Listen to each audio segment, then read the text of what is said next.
함께 말씀 보도록 하겠습니다. 누가복음 20장 9절에서 19절까지의 말씀입니다. 누가복음 20장 9절에서 19절까지의 말씀을 새한글 버전으로 제가 봉독해 드리도록 하겠습니다.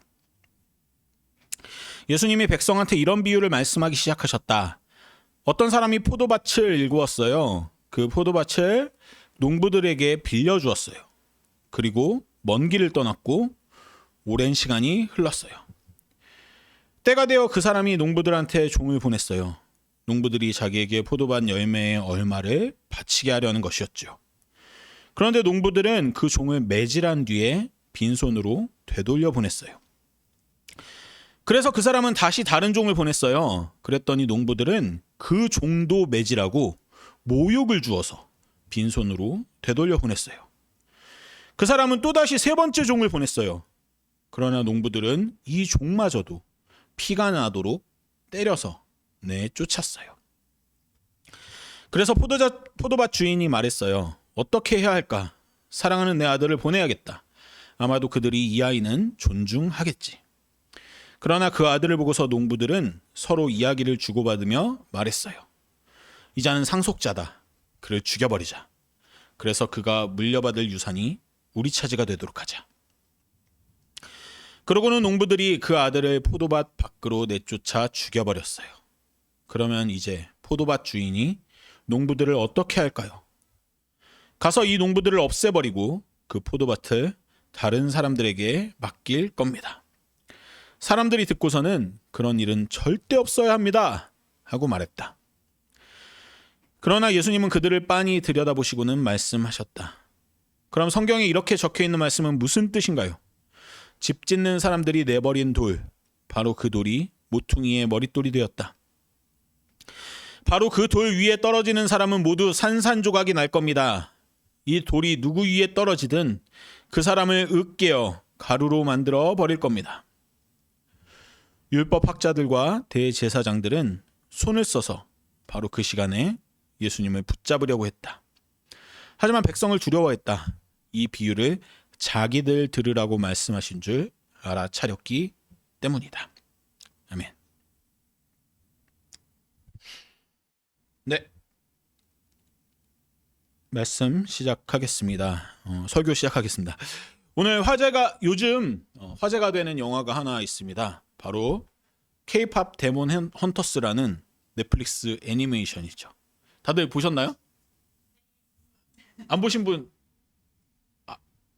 스포가 되지 않도록 좀 조심을 하도록 하겠습니다. 네. 저희 아이들이 너무 좋아해가지고 벌써 2번 돌려봤고 지금 어떤 공부할 때 배경음악으로 계속 그 OST가 틀어져 나오는 영화입니다. 저도 결국 지난주에 보았습니다. 보기 전에 막 이런저런 이야기들을 많이 들었어요. 연출과 음악은 끝내주는데 서사는 좀 약하다는 평을 미리 듣고 본 영화였습니다. 그런데 정작 저는 그 좀 물론 단순하지만 그 단순한 서사조차 나쁘지 않더라고요.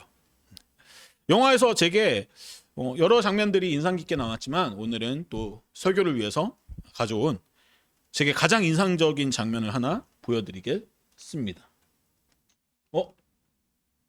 분명히 GIF로 가져왔는데 이게 재생이 안 되는 것도 의미가 있겠죠. 네. 사실 이 장면이 좀 뭐랄까 자극이 심한 장면이어서 네, 뭐 굳이 재생되지 않고 이렇게만 봐도 괜찮을 것 같습니다.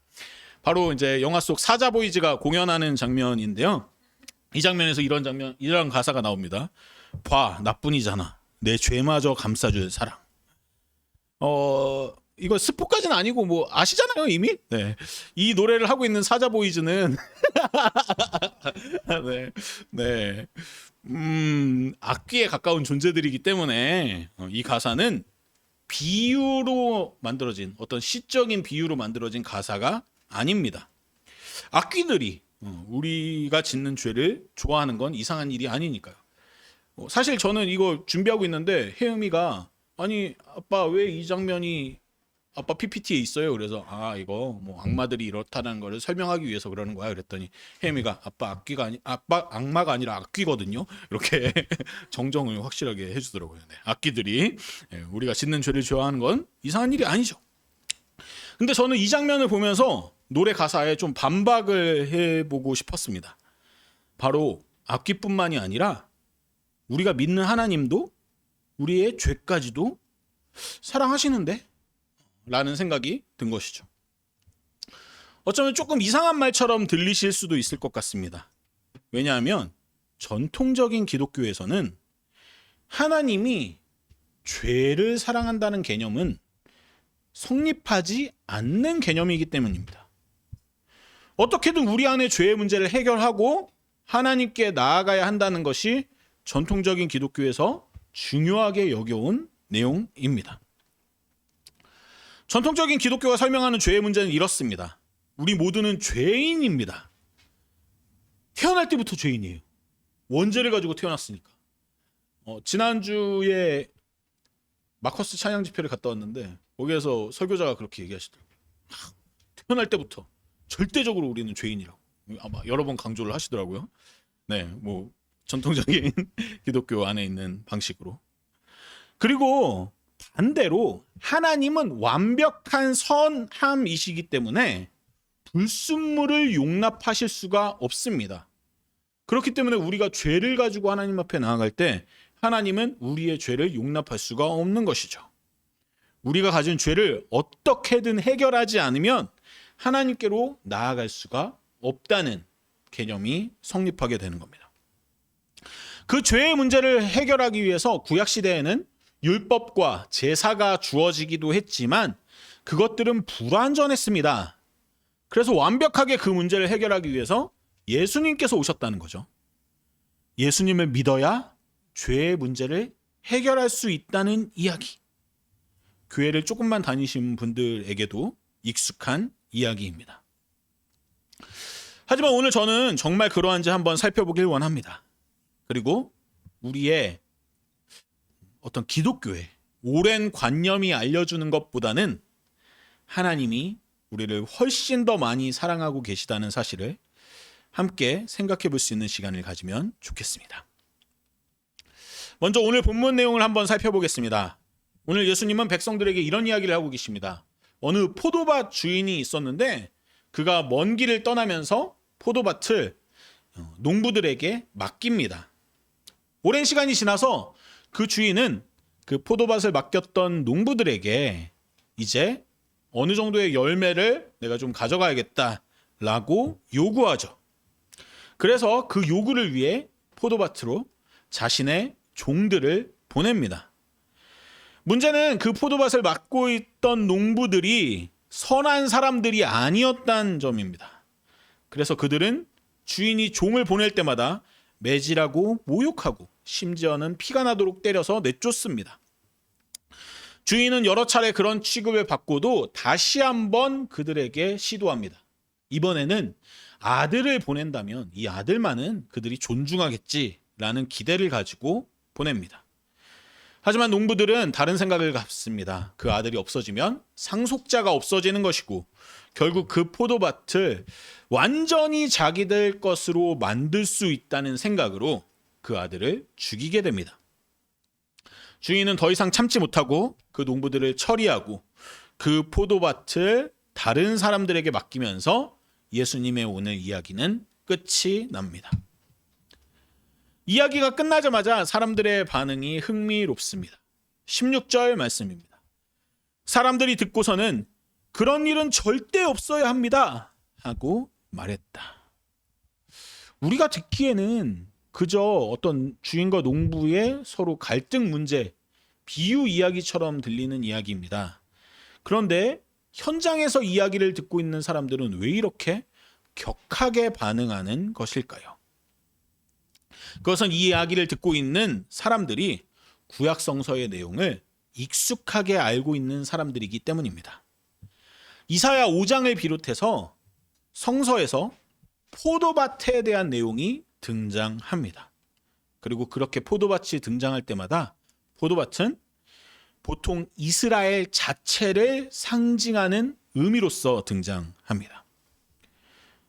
그래서 이사야 5장에서도 이 포도밭을 멸망시킨다는 하나님의 예언은 이스라엘이 다른 제국들에게 정복당하는 실제 역사로 나타나기도 했습니다. 이런 역사를 그리고 구약성서의 내용을 알고 있는 유대인들은 예수님의 이야기가 결국 지금 포도밭을 맡고 있는 자기들, 이스라엘 유대인 백성들을 내쫓고 다른 사람들에게 맡긴다는 이야기처럼 들릴 수밖에 없습니다. 단순한 비유가 아니라 자기들의 운명에 대한 이야기를 하고 있기 때문에 이렇게 격렬하게 반응하는 것이죠. 예수님은 계속해서 말씀을 이어가십니다. 바로 그 돌 위에 떨어지는 사람은 모두 산산조각이 날 겁니다. 이 돌이 누구 위에 떨어지든 그 사람을 으깨어 가루로 만들어 버릴 겁니다. 이제 여기까지 이야기를 들은 사람들은 전체적인 이야기를 이렇게 이해하게 됩니다. 하나님은 포도밭이라는 자신의 세계를 사람들에게 맡기셨습니다. 그리고 하나님은 그 맡긴 백성들에게 열매를 요구하시는데 사람들은 그 열매를 요구하러 보낸 종들을 매번 무시하고 모욕하고 쫓아냅니다. 이 내용은 이야기를 듣고 있는 사람들로 하여금 구약성서에서 수많은 예언자들이 하나님의 명령을 받고 백성들에게 보내졌음에도 불구하고 사람들이 무시했던 역사를 떠올리게 만듭니다.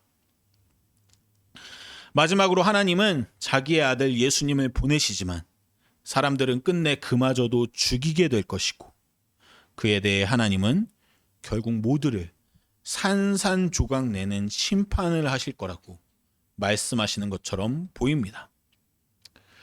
그래서 오늘 본문은 보통 하나님은 계속해서 우리에게 말씀을 통해서 경고하시지만 그 말씀을 듣지 않고 끝내 회개하지 않는 사람들에게는 하나님의 심판이 임한다는 식으로 해석되곤 합니다. 여러분 어떠십니까? 이런 이야기를 듣고 나면은 마음이 되게 평안해지시나요? 보통 이런 이야기를 듣고 나면 하나님 앞에 나아가는 것이 조금 더 껄끄러워집니다. 하나님이 나에게 뭔가 말씀하시는 내용들을 내가 무시한다면 돌이킬 수 없는 심판이 부여된다는 이야기. 그 이야기는 하나님을 무서워하게 만들고 더 나아가 하나님의 말씀을 읽거나 기도하는 것을 주저하게 만들기까지 합니다. 차라리 이런 내용들 그냥 모르고 지내는 게 속 편하지 않을까? 내가 무시하면 그것에 대해서 심판을 받게 되는데 이런 마음이 발동하는 것이죠. 하지만 오늘 본문을 그렇게 읽어내는 것은 조금 조심할 필요가 있습니다. 먼저 이 말씀이 누구를 향한 말씀인지 알 필요가 있죠. 이 말씀은 말씀을 듣고 있는 모든 사람들에게 하나님의 경고를 무시하지 말라고 선포되는 말씀이 아닙니다. 비유에서도 설명되지만 포도밭을 자기 것으로 여기고 자기가 가진 권력을 가지고 마음대로 폭력을 휘두르는 사람들에게 선포되는 말씀입니다. 오늘 본문 마지막 절에서도 종교 지도자들은 저 말씀이 우리를 향해서 한 말씀이구나 라는 것을 이미 인식하고 있고요. 하나님의 경고는 그들에게 특정되어 있습니다. 결국 마지막 경고를 무시하고 예수님을 십자가에 못 박을 사람들도 그 권력자들입니다. 보통 교회에서는 예수님이 십자가에 달리신 것은 우리 모두의 죄 때문이라고 설명하곤 합니다. 어떤 의미에서 그런 해석이 참 아름답기도 하고 또 내 책임을 무시하지 않는 의미 있는 해석이 되기도 하겠습니다. 하지만 조금 더 엄밀하게 생각하면 예수님을 십자가에 매단 것은 당시 권력자들이었습니다. 때론 저는 이런 생각들을 해봅니다. 그들의 잘못을 우리가 억지로 나눠지고 있는 것은 아닐까요?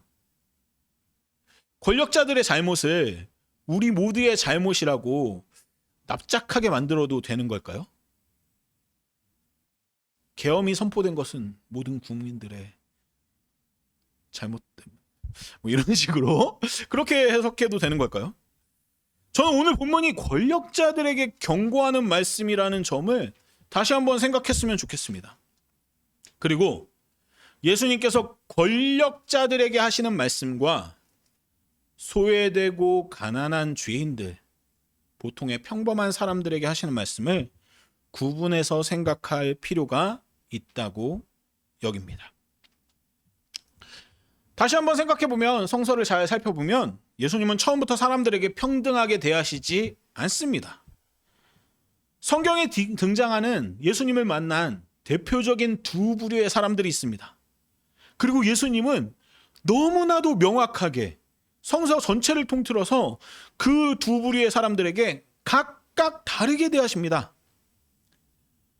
예수님은 당시 사람들이 죄인이라고 여기던 사람들과 어울리는데 거리낌이 없으셨습니다. 세리와 창녀, 가난한 자와 이방인, 병자와 장애인, 여성과 아이들. 이 모든 사람들은 당시 인간으로 제대로 존중받지 못하거나 죄인이나 부정한 자라고 혹은 열등한 존재라고 여겨지던 사람입니다. 예수님은 그들에게 책망의 말씀이나 비판의 말씀을 하지 않으십니다. 부정하다 여겨지는 그들과 서슴없이 접촉하시고 그들이 여전히 죄인이라고 불리는 상태에 있지만 그들과 함께 먹고 마시는 것을 주저하지 않으십니다. 그렇게 하는 것들이 당시 종교 지도자들에게 책 잡힐 일이라는 것을 알고 비판을 들으면서도 그 일을 멈추지 않으십니다. 심지어는 그들의 결핍, 가난하고 연약하고 눈물 흘리는 모습들이 복이 있다고 선포하시기까지 하십니다. 하지만 권력을 가지고 있는 이들에게 예수님의 태도는 다릅니다. 그들을 비판하는데 거리낌이 없으십니다. 그들이 자신의 목숨에 위협을 줄 수 있는 존재라는 것들을 알면서도 그렇게 하십니다. 그들의 문제를 책망하고 회개하지 않으면 하나님께서 그들을 심판하실 것이라고 엄중하게 말씀하십니다. 부자들에게는 그 물질적 권력을 내려놓으라고 말씀하시고 종교 권력자들에게는 그들의 잘못된 하나님 이해를 내려놓으라고 선포하십니다. 물론 성서에 등장하는 것처럼 세상 모든 사람들이 이 이분법적으로 소외된 자들과 권력자들 이렇게 반으로 딱 나눠지는 것은 아닙니다.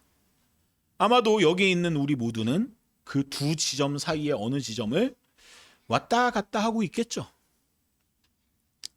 하지만 저는 제가 아는 지식으로는 여러분들이 권력자의 자리에 치우쳐져 있는 것 같아 보이진 않습니다. 대출빚 갚는 문제 때문에 고민하고 아직도 학자금 대출을 다 처리하지 못하고 한 달마다 공과금을 계산기로 두드리며 한숨을 쉬는 여러분이 권력자들의 쪽보다는 아무래도 가난한 이들의 편에 있는 것 같습니다. 근데 문제는 여기에서 발생합니다. 보통의 죄인들에 가까운 사람들이 권력자들을 향한 예수님의 비판과 심판의 메시지에 마음을 다치곤 합니다. 자기가 회개하지 못함을 반성하고 힘들어합니다. 착한 사람들일수록 오히려 더 그러는 것 같습니다. 반대로 권력자들은 그 심판과 그 정죄의 메시지를 들어야만 하는 권력자들은 반대로 죄인을 품으시고 용서하시는 예수님의 말씀에서 평안을 얻습니다. 끔찍한 잘못을 저지른 권력자들이 예수님의 용서와 사랑의 메시지에서 평안을 얻는 이야기는 우리에겐 이제 익숙한 이야기입니다. 다시 말씀드리지만 여기 계신 여러분들은 예수님이 함께 먹고 마시던 보통의 사람들에 가까운 존재들입니다. 저는 그런 여러분들이 내 죄의 문제를 해결하지 않으면 하나님께 나아갈 수 없다고 자책하지 않았으면 좋겠습니다. 성경을 잘 살펴보면 죄인이라고 여겨지던 이들이 그들 죄의 문제를 다 해결하고 나서 예수님과 함께 먹고 마신 것은 아닙니다. 가끔 가끔 삭개오처럼 제 죄의 문제를 어떻게든 해결하고 예수님을 초대하고 싶습니다. 이런 장면들이 등장하곤 하지만 대부분의 사람들은 그냥 죄인이라고 불리는 그 상태 그대로 예수님과 함께 먹고 마시고 함께 생활합니다. 예수님은 그들이 죄를 여전히 가지고 있는 상태에서도 그들과 함께 하십니다. 그리고 같은 방식으로 하나님은 여러분과도 지금 함께 하길 원하십니다.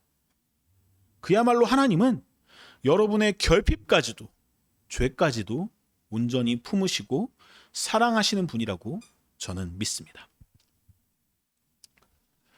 보수적인 기독교 안에서 우리는 끔찍한 죄인입니다. 창조, 타락, 구속을 이야기하는 과정에서 인간은 태어날 때부터 원죄를 가진 죄인입니다. 그 죄 때문에 십자가에 예수님이 못 박히셔야 했어요. 그만큼 여러분은 끔찍한 죄인이에요. 그 문제를 해결하지 않고는 하나님께 나아갈 수 없어요. 라고 계속해서 교회는 이야기하죠. 예수님 앞에 나아가서 죄를 회개하고 생각나는 죄, 생각나지 않는 죄, 의식적으로 저지른 죄, 무의식적으로 저지른 죄 다 회개하라고 촉구합니다. 이 과정에서 사람들은 때로 자기 비하가 주는 쾌감을 누리기도 하고 또 그것이 회소되는 쾌감을 누리기도 하는 것 같습니다. 오랜 시간 전통적인 기독교가 주는 방식으로 자기 존재를 바라보는 방식이 이렇게 유효했던 이유도 거기에 있다고 생각합니다. 하지만 저는 이런 이야기가 하나님을 왜곡해서 바라보는 것 같습니다.